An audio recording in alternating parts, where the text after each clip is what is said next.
আপোনাৰ নামটো ভোটাৰ লিষ্টৰ খচৰা তালিকাত আহিছেনে? এছাৰৰ পিছত প্ৰায় 4 লাখ মানুহৰ নাম ভোটাৰ লিষ্টৰ খচৰা তালিকাৰ পৰা কৰ্তন হৈছে। হাই friends, welcome to my channel and আজি মই আপোনালোকৰ লগত শ্বেয়াৰ কৰিম কেনেকৈ আপুনি আপোনাৰ ভোটাৰ লিষ্টৰ তালিকাখন ডাউনলোড কৰিব পাৰিব বা কেনেকৈ আপুনি আপোনাৰ নামটো ভোটাৰ লিষ্টৰ তালিকাত আহিছেনে নাই চেক কৰিব পাৰিব। গুগলত গৈ পেলাই আপুনি ভোটাৰ ECI সাৰ্চ কৰি ইলেক্টৰেল ৰোল ফাৰ্ষ্ট লিংকটোত ক্লিক কৰি দিব।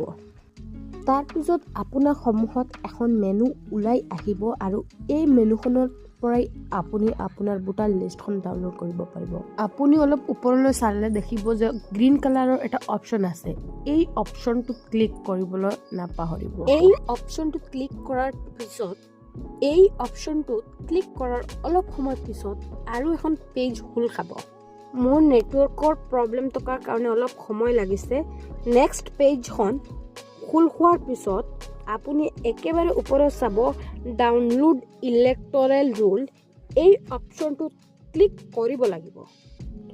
আপুনিও ডাউনলোড ইলেক্টৰেল ৰোল এই অপশ্যনটোত ক্লিক কৰাৰ পিছত আৰু এটা পেজ অপেন হ'ব য'ত আপুনি আপোনাৰ ষ্টেট আৰু নিজৰ ডিষ্ট্ৰিক্ট আৰু লগতে আপুনি কোনটো সমষ্টিতে বাস কৰি আছে সেই সমষ্টিটো চিলেক্ট কৰিব লাগিব।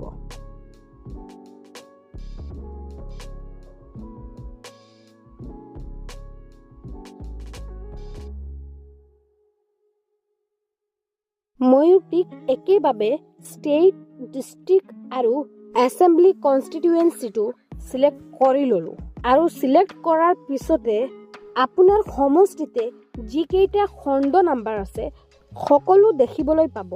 কিন্তু কথাটো হৈছে আপুনি কোনটো খণ্ড নাম্বাৰত বসবাস কৰি আছে বা কোনটো পাৰ্ট নাম্বাৰত বসবাস কৰি আছে সেই পাৰ্ট নাম্বাৰটোক টিক মাৰ্ক মাৰিব লাগিব।